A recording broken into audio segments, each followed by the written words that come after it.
ஞானத்தின் ஆழம், அர்த்தமுள்ள ஆன்மீகம்.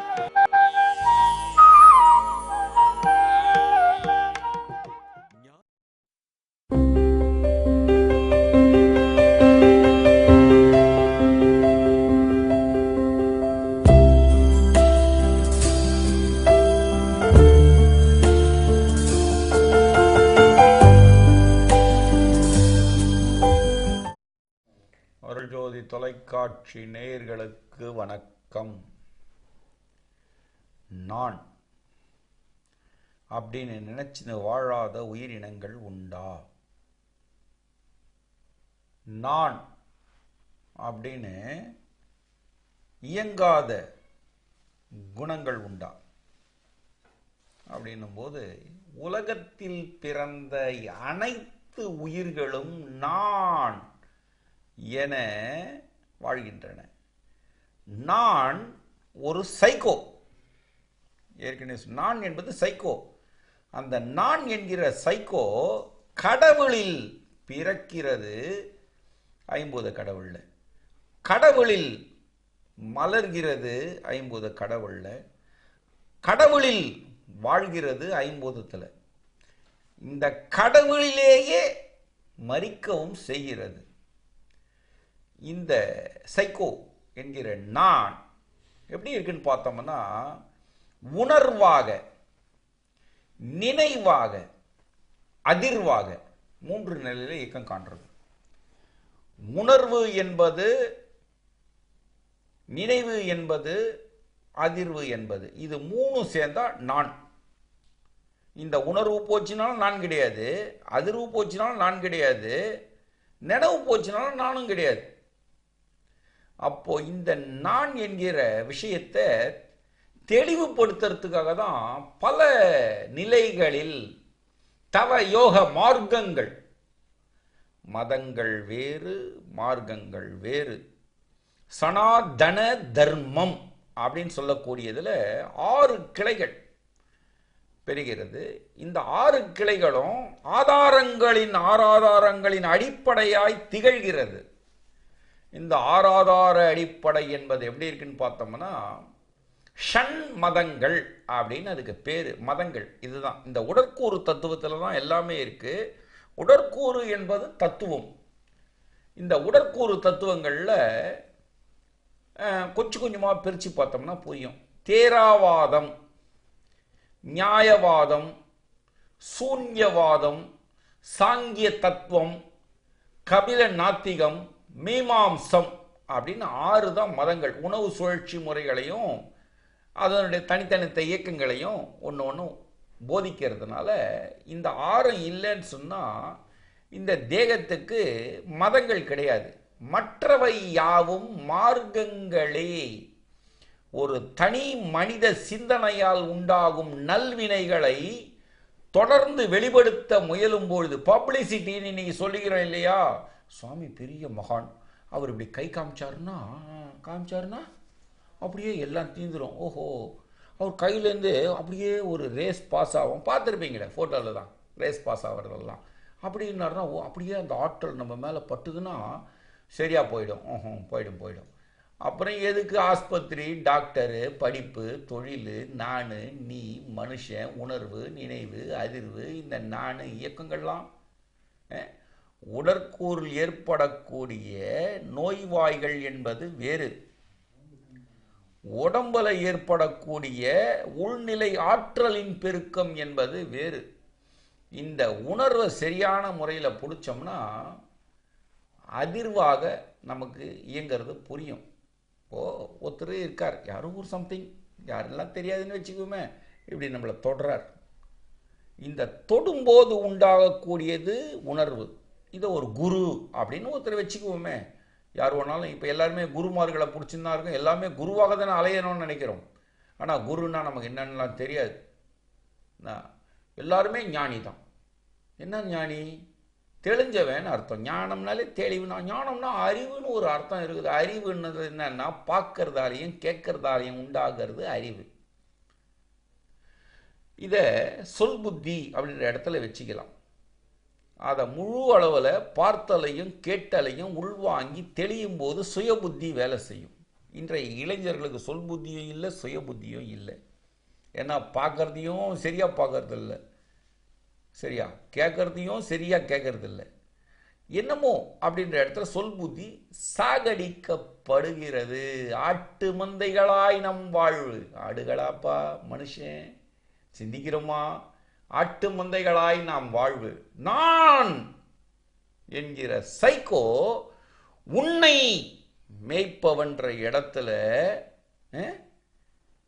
நான் என்கிற சைக்கோ உன்னை என்ற இடத்துல மேய்ப்பவனாகி குரு என வழிகாட்ட முனையும் போது செயல்கள் யாவும் இடம் மாறி தடம் மாறி மீண்டும் ஒரு பெரிய சைக்கோ கூட்டத்தை உருவாக்குறீங்க.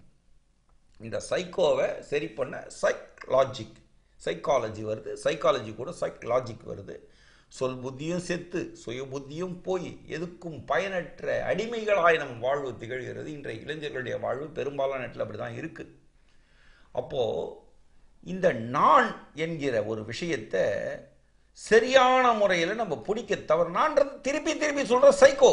அது ஒரு சைக்கோ. ஒரு புலி இருக்குன்னு சொல்லி சொன்னா அது ஒரு சைக்கோ. எதுக்கு இடத்துல அடிச்சு போட்டுட்டு போயிட்டே இருக்கும். அது சாப்பிடணுமா சாப்பிடக்கூடாதுன்னா அதுக்கு தெரியாது. பயம், தன்னை யாராவது ஏதாவது பண்ணிடுவாங்களோ. இன்னைக்கு மனநிலையில் அதிக அழுத்த ஹைட் என்னமோ பேர் சொல்கிறாங்களே, அதுக்கு ஹை டென்ஷனா, ஹைப்பர் டென்ஷன். எதனால் உருவாச்சு? நம்மை சுற்றி நல்லது எதுவுமே இல்லை. ஹைப்பர் டென்ஷன் உருவாக வேற என்ன உருவாகும்? இன்னும் புது புது பேர் கண்டுபிடிச்சி சொல்லுங்க. ஹைப்பர் டென்ஷனு, அதுக்கு மேலே super tension, supreme tension, superior tension சொல்லினே இருக்கு. கேட்டுக்க வேண்டியது தானே. ஹை, சூப்பர், சுப்பீரியர் இவ்வளோ வச்சுக்கலையா? Supreme star, super star, high star இப்படிலாம் வச்சுக்க வேண்டியது தான். அதனால் இன்னும் புதுசாக சொல்ல வேண்டியது. ஹைப்பர் டென்ஷன் எதனால் வருதுன்னா பயத்தால் வருது. இந்த அழுத்த மனநிலையில் பாதிப்பு அடைஞ்சவர்களுக்கு சுற்றுப்புறம் பூரா என்ன நடக்குதுன்னு பார்த்தீங்கன்னா, யாரோ நம்மளை கொல்ல வராங்க, யாரோ நம்மக்கிட்ட பேசுகிறாங்க, யாரோ என்னமோ பண்ண போகிறாங்க. பெற்றெடுத்த பிள்ளை கூட தனக்கு எதிரி போல் தோன்றும். காரணம் நம்மளை சுற்றி நல்லது இல்லை. சொல் புத்தியும் இழந்து சுய புத்தியும் இழந்து நான் என்கிற சைக்கோங்க வேலை செய்யும் போது நான் நான் நான் நான் அப்படின்றத முன்ன நிறுத்தம். நான் என்பது சைக்கோ. இந்த நான் அப்படின்றத கொஞ்சம் கொஞ்சமாக பாகம் பிரித்து பார்த்தா உணர்வால் ஒரு தொடரான் நெத்தியில். இது தொட்டதுக்கப்புறம் உண்டாகிறது உணர்வு. இந்த காற்று நம்ம மேலே தழுவும் போது ஏற்படுறது உணர்வு. இந்த தொடும்போது தொடு உணர்வுன்னு இதுக்கு பேர். இதை டச் ஃபீல் அப்படின்னு சொல்லிக்கலாம். உணர்றது நான் தான். தொட்டேன்னு நினச்சது ஒரு கட்டை கூட என்னை தொடலாம், கட்டைக்கு உணர முடியாது. ஏன்னா அது உயிர் அற்ற உயிராக இருக்குது. அந்த இடத்துல தொடும்போது ஏற்படுற உணர்வு. இந்த உணர்வை என் நினைவில் பதித்து கொள்கிறேன். அந்த இடத்துல உண்டாகிறது நினைவு. அந்த நினப்பு மேலே கையை வைக்கும்போது படன்னு ஒரு அதிர்வலைகள் உண்டாகும். இந்த அதிர்வுக்கு நினைவு அப்படின்னு பேர். ஆக உணர்வு, நினைவு இவைகளால் உண்டான அதிர்வு படப்படப்படந்துப்பா நெஞ்சு, இது அதிர்வு. கால் நடந்த செம்ம டென்ஷனாக இருக்குது, வலியாக இருக்குது, இது அதிர்வு. இந்த உணர்வு, நினைவு, அதிர்வால் உண்டான செயல் நான் என்கிற நிலையில் நம்ம சரியான முறையில் புரிஞ்சிக்கூடாத பண்ணும்போது நமக்கு இயல்பாக சொல் புத்தியும் போயிடும், சுய புத்தியும் போயிடும். ஆக இந்த நான் பிறந்தது எங்கு அப்படின்னா கடவுளில். கடவுள் என்பதை பற்றி நம்ம பேசிட்டோம். கடவுளில் பிறந்து, கடவுளில் மலர்ந்து, கடவுளில் வாழ்ந்து, கடவுளிலேயே காலமாகிறான் மனிதன். நமக்கு என்ன சொல்றாங்க? பக்தி மார்க்கங்கள், மதங்கள் அல்ல, மார்க்கங்கள். என்ன சொல்லுவாருன்னா, உருவாக்கப்பட்டால் அது மார்க்கம், உருவானது இயல்பா எது இருக்கோ அது மதம். சனாதன தர்மம் ஒரு உயிரையும் அதனுடைய போக்கில் அதனுடைய இயல்பை அப்படியே ஏற்றுக்கிறது தான். ஒரு புலினா இப்படி தான் இருக்கும், ஒரு நாயினா இப்படி தான் இருக்கும், ஒரு பூனைன்னா இப்படி தான் இருக்கும், ஒரு யானைன்னா இப்படி தான் இருக்கும். அதுக்கிட்ட நம்ம போனால் நம்மளை கொன்னுடும். அவ்வளோ மட்டும்தான்.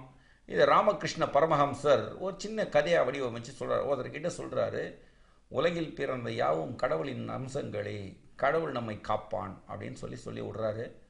அவர் பேச்சை கேட்டு அவர் பேச்சில் லயமான ஒருத்தன் தெருவில் நடந்து போகிறான். ஒரு மதம் பிடிச்ச யானை வருது. அது சைக்கோவாகி போச்சு. ஏன்னா மதம் கொண்ட போது அது தன்னிலே மறக்குது, தன்னுடைய செயல்களை மறைச்சு பலத்தை பிரயோகப்படுத்துது. அந்த இடத்துல என்ன ஆகிறான் அப்படின்னா, அந்த மனுஷன் என்னை கடவுள் காப்பாற்றுவார்னு போகிறான். விசிறி அடிக்குது, இடுப்பில் அடிப்படுது. ஒரு 2 நாள் கழிச்சு இவரை பார்க்க வரான். ஐயா, நீ உங்கள் பேச்சை நம்பினதுனால எனக்கு இடுப்பில் அடிபட்டு போச்சு அப்படின்னப்போ அவர் ஒரே வார்த்தை சிரிச்சுட்டே கேட்டார், சரிப்பா, என்னாலன்னு சொல்கிற சந்தோஷமான விஷயந்தான், அந்த யானை விசிறி அடிக்கிறதுக்கு மதம் முடிச்சு ஓடி வருதுன்னு யாருமே உனக்கு சொல்லலையா அப்படின்னு கேட்குறாரு. கேட்கும்போது எல்லாரும் கத்துனாங்க, மதம் முடிச்சு வந்து ஓடி போயிடுன்னு சொன்னாங்க. சொன்னவெல்லாம் உனக்கு கடவுளா தெரியலையாடான்னு கேட்குறாரு திருப்பி. ஆக இவர் சொன்னதை புத்தியில் வாங்கி சரியான முறையில் இவன் படுத்தாததுனால சுய புத்தி செத்து போச்சு. நம்பிக்கை அவசியமானது. நம்பிக்கையை கூட ஆராய்ச்சி பார்க்கணுன்றது தான் இந்த இடத்துடைய சமாச்சாரம்.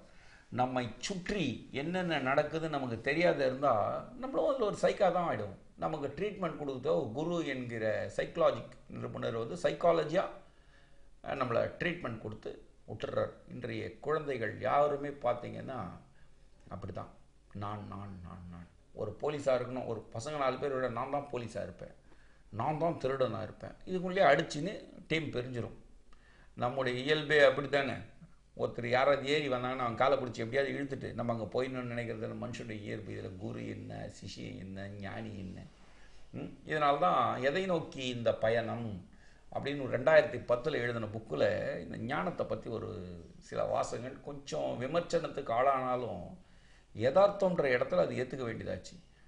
நாய்க்கு ஞானி பட்டம் கட்டி நடுத்தெருவில் விட, நரகலை உண்டு நம் புறத்தை நக்கும், அதுபோல் இன்றைய ஞானியர் என கூறிக்கொள்பவர்கள் நிலை.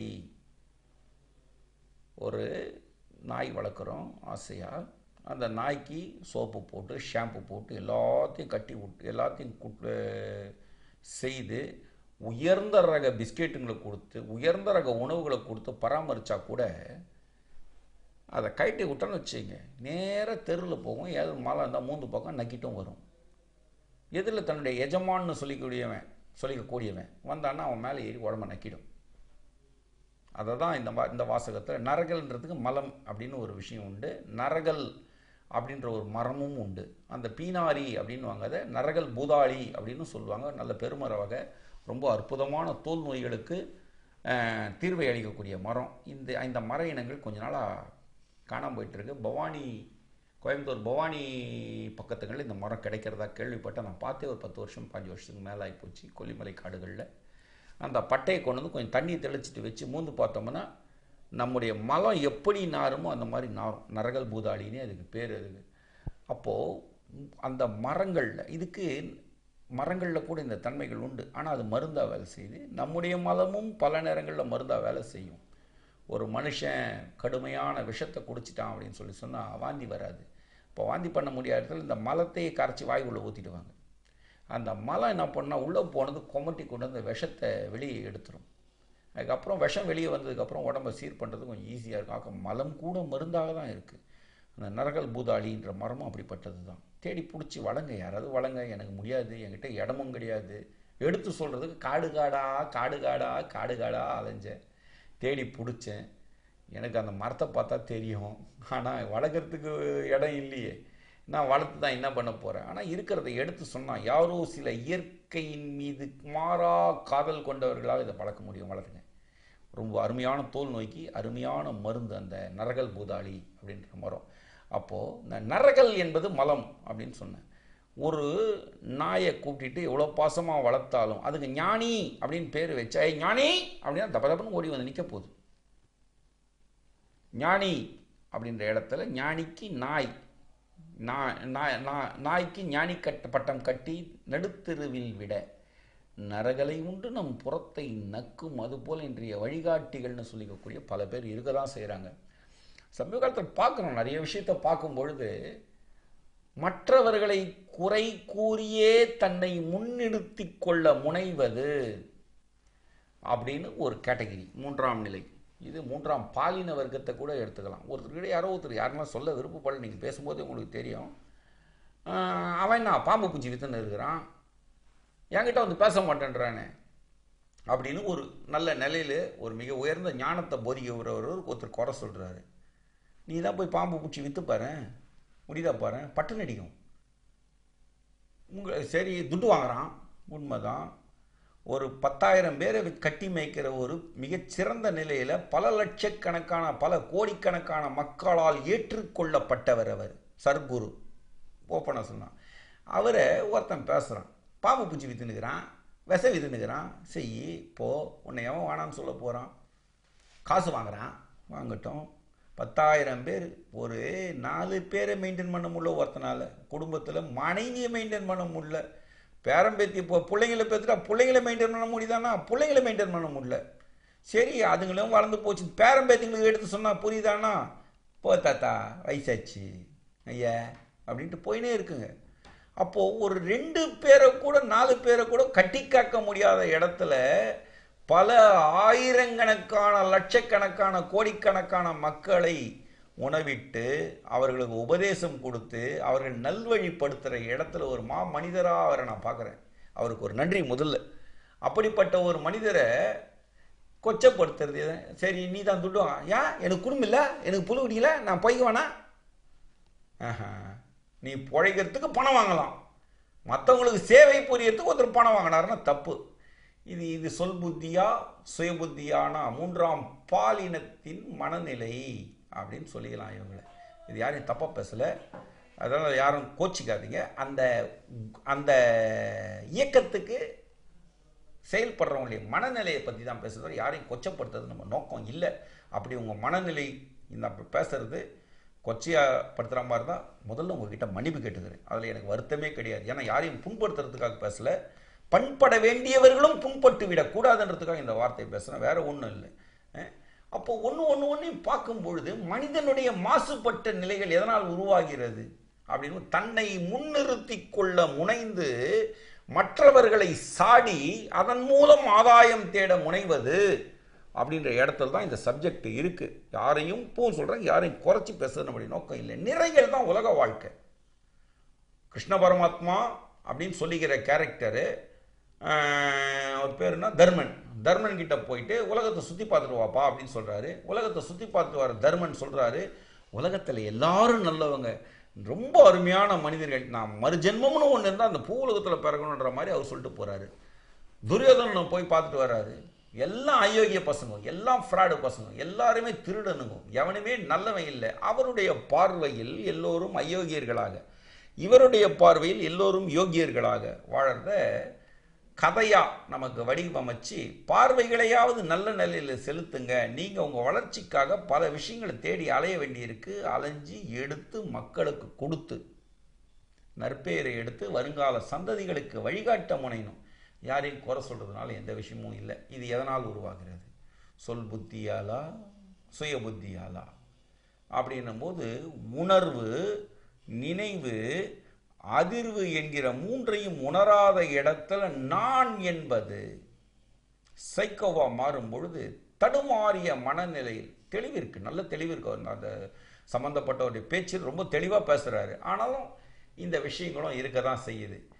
வாழ்க வளமுடன் நல்லது, வாழ்க நலமுடன் நல்லது, வாழ்க வளமுடன் நல்லது, வாழ்க நலமுடன் நல்லது, வாழ்க வையகம், வாழ்க பல்லாண்டு, வாழ்க பல்லாயிரத்து ஆண்டு அப்படின்னு ஒருத்தருக்கு ஒருத்தர் முகமன் கோரிக்கிறோம், வணக்கம் சொல்லிக்கிறோம். பேசும்பொழுது பல பேர் பேசுகிறாங்க, அப்படி தான் பேசுகிறாங்க. அதனால் வளமாக வாழ்ந்தது எது, நலமாக இருப்பது எது, வையகம் வாழ்வாங்கு வாழும்னா அப்போ வையகத்தில் வாழ்கிற மனிதர்களும் உயிரினங்களும் வாழக்கூடாதுன்னு அர்த்தமா? அது வளமாகவும் நலமாகவும் தான் வாழுதா? இப்படி பல விஷயங்களை நம்ம மண்டையில் போடுறது இல்லை. காரணம் என்னன்னா, நான் முதல்ல சொன்னேன், நம்பிக்கை கூட ஆராய்ச்சிக்கு உட்படுத்தும் போது இந்த வார்த்தைகள் புரியும். நம்ம நம்பிக்கை தான், கடுமையான நம்பிக்கை தான். ஒரு வார்த்தை நல்ல வார்த்தைக்கு தானே சொன்னேன் அப்படின்னு சொல்கிறீங்க, நல்ல விஷயந்தான். ஆனால் அதில் நடக்கக்கூடிய ஆராய்ச்சியும் கூட சேர்த்து செயல்படுத்தும் போது இன்னும் தெளிவாக பல விஷயங்களை மனித உலகம் செய்யலாம். எனக்கே என்னை காப்பாற்றிக்க முடியாது, நான் அடுத்தவங்களை காப்பாற்றுறது அர்த்தமற்றது இல்லையா? எடுத்து சொல்வது எம்வேலை, ஏற்றுக்கொள்வதும் தவிர்ப்பதும் உம்வேலை. அவ்வளோ மட்டும்தான் இதில் இருக்க சப்ஜெக்ட். யாரையும் குறை சொல்லலை, இப்பவும் சொல்கிறேன். அந்த வார்த்தைகள் வந்து காலங்காலமாக வந்துன்னு இருக்கிறதுனால அந்த வார்த்தையை பயன்படுத்துறது தப்பு இல்லை. அப்போது இந்த சொல் புத்தி எதனால் உருவாச்சு அப்படின்னும்போது அழகு வார்த்தைகளாக அலங்கார சொற்களாக இது இருக்குது. சுய புத்தி அதை உணர்கிறதா அப்படின்னும்போது சுயமாக சிந்திக்கிற திறனற்று போகிறோம். அதனால் ஒரு குழந்தைகளை பொறுத்த வரையிலும் நம்ம சில விஷயத்தை எடுத்து கொடுக்குறோம். இப்படி வாழ்ந்தால் நல்லது என்கிற தனி மனித ஒழுக்கத்தை, அந்த தனி மனித ஒழுக்கத்தை அதுக்கு போதிக்கிற வயசு என்ன அப்படின்னா 3 வயசுலேயே ஸ்டார்ட் பண்ணிடணும். குழந்தைங்களோட வளர்ப்பில் இது மிக முக்கியமான அம்சம். ஒரு தாயும் தந்தையும் பெற்றோர்கள் மட்டும்தான் இதுக்கு ரெஸ்பான்சிபிள். யாராலும் இதை பண்ண முடியாது. ஆசிரியர்களுக்கு இது வேலை இல்லை. அவங்க அறிவை போதிக்க வந்தவங்க. அறிவை போதிப்பவன் மட்டுமே ஆசானுடைய வேலை. ஆசானுக்கு வாத்தியார்னு பேர். குருவுடைய வேலையும் கிடையாது. குருக்கு இங்கே வேலையே கிடையாது. 3 வயசு குழந்தைக்கு குருக்கு வேலையே கிடையாது. 28 வயசுக்கு மேலே தான் குருவுக்கே வேலை, உண்மையான குருவாக இருந்தால். இந்த இடத்துல அந்த அறிவை போதிக்கும் ஆசான் தனி மனித ஒழுக்கத்தை, ஏன்னா ஒரு இடத்துல வந்து 50 குழந்தைங்க சேர்ந்து படிக்கும்போது அவனுக்கு அறிவு மட்டும்தான் போதிக்க முடியும். அவனுக்கு வந்து தனி மனித ஒழுக்கத்தை போதிக்க முடியாது. அதை பெற்றோர்கள் மட்டும்தான் செய்யணும். அன்னெசரியாக கிட்ட நின்று டிவி பார்க்கறது தவிர்க்கப்பட வேண்டியது. தேவையற்ற அந்த கேம் விளையாடுறது கண்டிப்பாக ஒரு அரை மணி நேரம், 1/4 மணி நேரம், 10 நிமிஷம் அவசியம். நாலேஜ் இம்ப்ரூவ்மெண்ட்டுக்கு இருக்கலாம். பசங்கக்கிட்ட கொடுக்குறோம், அது கேம் பேர் தெரில, அது ஒரு குழந்தை ஒன்று என்ன பண்ணணும்னா அதை ஆன் பண்ணோம்னா எகிரி எகிரி குதிக்கும் அந்த கேமில். அதனால் ரயில்வே தண்டவாளத்தில் பயங்கரமாக ஓடும். குண்டாருக்கு ஒருத்தர் வந்து தெருத்திட்டு போவார். அது காயினெல்லாம் பொறுக்கிட்டு போவோம். சைடில் கீட்டில் திருப்பினா ட்ரெயின் மேலெலாம் ஏறி ஏறி ஏறி ஓடும். ஏய் அப்படின்னு ஒரு சத்தத்தோடு பின்னாடி ஒரு நாயும் சேர்ந்து ஓடும். இந்த கேமெல்லாம் விளையாட விளையாட விளையாட விளையாட இந்த மனுஷனுடைய மனசில் இப்போ நான் அதை சிந்திக்கிறேன். நானும் அந்த கேம் விளையாடி இருக்கேன், இல்லைன்னா சொல்ல முடியாது. அதை பார்க்கும் பொழுது செயின் இடத்துல போகிறது எப்படின்னு குழந்தைங்களுக்கு சின்ன வயசுலேயே டியூஷன் எழுதுகிறானோன்னு சிந்தனை வந்துடுச்சு எனக்கு. அப்படித்தான் சிந்தனை வருது. அந்த மனநிலையில் விகாரங்கள் ஏற்படுது. அப்போ அந்த குழந்தைக்கு அதை கொடுக்கலாமா அப்படின்னும் போது இனிமையான விஷயங்களை கொடுக்கலாம். நம்மை ஆள துடிப்பவர்கள் சூழ்ச்சி செய்து வெளிப்படுத்திய விளையாட்டு இது. அது தவிர்க்கப்பட்டால் தனி மனித ஒழுக்கம் மேம்படும். அதே மாதிரி ஒரு சாப்பிடும்போது ஒரு தட்டை எடுத்து அவங்கவுங்க கழுவி வைக்கிறதுக்கு பழக்கப்படுத்தணும். ஒரு டாய்லெட்டை இப்படி தான் ஒரு 5 வயசுக்கு மேலே அந்த குழந்தைக்கு டாய்லெட் கொண்டு போய் உட்கார வச்சு இங்கே தான் போகணுன்னு வழிபடுத்தணும். அதை கழுவி விடுற வேலையை எப்படின்றத அது புரிஞ்சிக்கிறவர்களும் பெற்றவங்க தான் செய்யணும். நம்ம வந்து மனநோயாளிகளாக இல்லை, நான் என்கிற சைக்கோவாக இருக்கும். மனநோய் வேறு, சைக்கோ வேறு. புரியாததுனால இந்த நான் சைக்கோவாக இருக்குது. புரிய வைப்பதுக்கு யார் மூலம்னா பெற்றவங்க மட்டும்தான். என் முள்ள சுதந்திரமாக இருக்கணும், அவனுக்கு எதுவுமே கஷ்டம் வரக்கூடாதுன்னு நினைக்கும் பொழுது பிற்காலத்தில் நம்ம பெற்றவர் நீங்கள் தான் கஷ்டப்படுவீங்க. அந்த கஷ்டத்தை தவிர்க்கவே முடியாத ஒரு பெரிய பிரச்சனைகள் வரும். ஒரு மரம் செடி கொடிகளை கிள்ளி போடுற ஒரு பழக்கத்தை கொடுக்கக்கூடாது. என் முள்ள ஒரு இலையை கிள்ளினா என்ன அப்படின்னு அந்த மாதிரி பண்ணக்கூடாது. ஓடுற காரில் கல் எறிகிற பழக்கம், இதெல்லாம் வந்து தனி மனித ஒழுக்கத்துக்கு எதிரானது. அதை கட்டுப்படுத்தி தான் வளர்க்கணும் கண்டிப்பாக. இது வேறு வழியே கிடையாது. இதை வந்து கட்டுப்படுத்த அடித்து உதச்சி கட்டுப்படுத்த வேண்டியதில் அழகாக எடுத்து சொல்லி பயன்படுத்தலாம். ஒரு வாசகம் உண்டு, மனம் ஒரு குரங்கு. எந்த பைத்தியக்காரன் சொன்னான்னு தெரியல. குழந்தை போல் மனம், அதை பிடிச்சா மனம் ஒரு குரங்கு இல்லைன்றது புரியும். குழந்தை போல் மனம் குரங்கென நினையாதே, அழகாக கையாள அனைத்தும் புரியும், அற்புதம் விளங்கும், ஆனந்தம் பெருகும், அனைத்தும் அவர் அவர் செயலாலே. இந்த அவர் தாய் தகப்பன் இவங்களுடைய செயலால் குரங்கு அப்படின்ற இடத்துல குழந்தைய மனம் ஒடுங்க செய்து தெளிவுபடுத்த வேண்டியது தான். அடிக்கிறதுலையும் உதைக்கிறதுலையும் எந்த விதமான ஒரு இதுவும் கிடையாது. சொல்லுவாங்க நம்ம பெற்றவங்க, நீயும் அப்படி தான் இருந்த, ஏங்க இது மாதிரி பண்ணுற அப்படின்னுவாங்க. நான் அப்படி இருந்தேன், எனக்கு அறிவு தெரியாத இடத்துல. இன்றைக்கி நான் தெளிவு இருக்கேன். என் குழந்தைய என் ரூட்டில் வளர்க்க விடன்னு சொல்லி பெற்றவங்க இதுக்காக ஃபைட் பண்ணலாம். எடுத்து சொல்லி புரிய வைக்கும்போது எதுவுமே தெளியும்.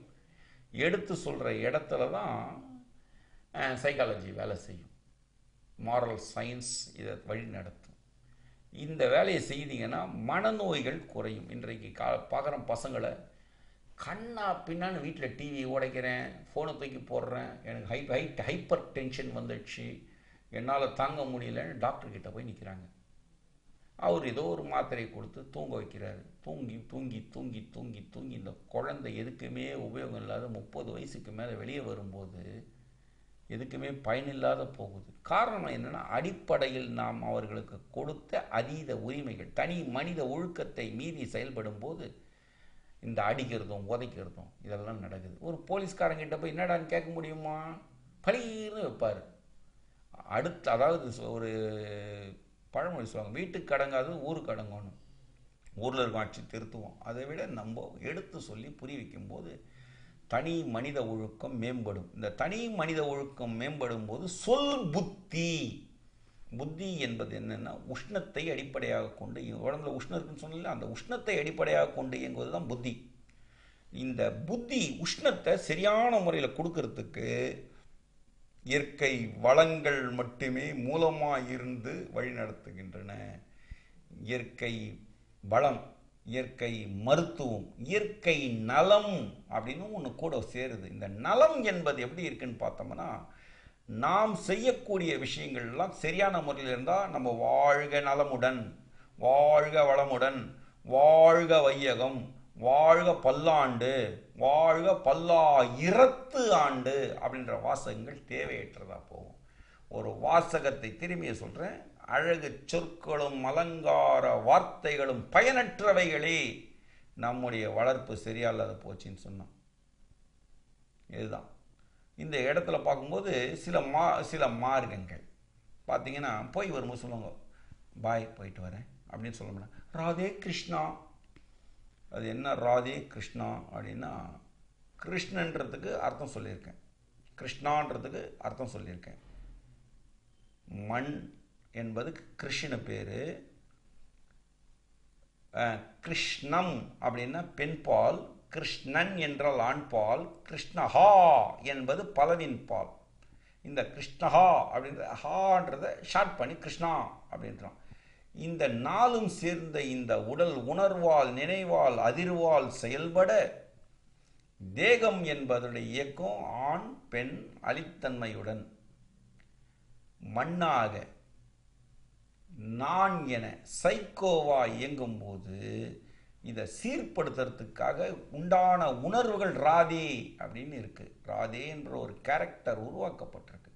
ராதே கிருஷ்ணா அப்படின்னும் போது இந்த தேகத்துக்கு உணர்வோடு இரு என்று அர்த்தம். நமக்கு புரியுதா அப்படின்னா, இதை நம்ம என்ன நெஞ்சில் பார்க்குறோன்னா, நம்ம கடவுளை நம்ம கூட சேர்த்துக்கிறோம்.